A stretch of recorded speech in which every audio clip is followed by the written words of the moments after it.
বাংলার জমিনে ইনশাআল্লাহ সমস্ত জনগণ এক হবে, ওলামায়ে কেরাম এক হবে। এই ঐক্যের মাধ্যমে বাংলার জমিনে ইসলামী হুকুমত কায়েম হবে। বিহাবলিল্লাহি জামিআন ওয়া লা তাফাররাকু। গতকাল খেলাফত মজলিস আয়োজিত মহাগণ সমাবেশের সম্মানিত সভাপতি আপামর জনগণ, আল্লাহ পাকের দরবারে লাখো কোটি শুকরিয়া আমি আদায় করি।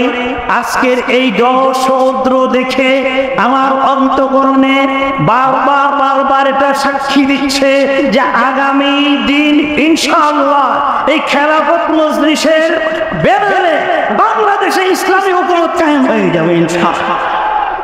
আমি একটা কথা শুধুমাত্র বলতে চাই যে এখানে দেখা গিয়েছে আমার আগে আমার এই ভাই বলেছেন যে আল্লামা শাইখুল হাদিস আমার উস্তাদ আজিজুল হক সাহেব রাহমাতুল্লাহি আলাইহি জেল খেটেছেন হক কথা বলার কারণে, ইসলামের কথা বলার কারণে, দ্বীনের কথা বলার কারণে, মুসলমানের পক্ষে কথা বলার কারণে। আল্লামা মামুনুল হক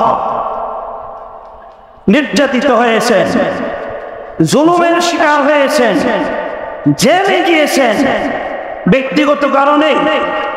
জোরে বলে, আরো জোরে বলে, ইসলামের পক্ষে কথা বলেছে, কোরআনের পক্ষে কথা বলেছে, মুসলমানের পক্ষে কথা বলেছে।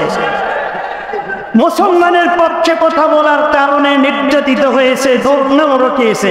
শাইখুল হাদিস আল্লামা আজিজুল হক সাহেব রাহমাতুল্লাহি আলাইহি বলেছিলেন, যারা এই জগতের মধ্যে যাদের সুনাম থাকে, এই জগতের মধ্যে যাদের সম্মান থাকে, তাদের এই দুর্নাম রটানো হয়।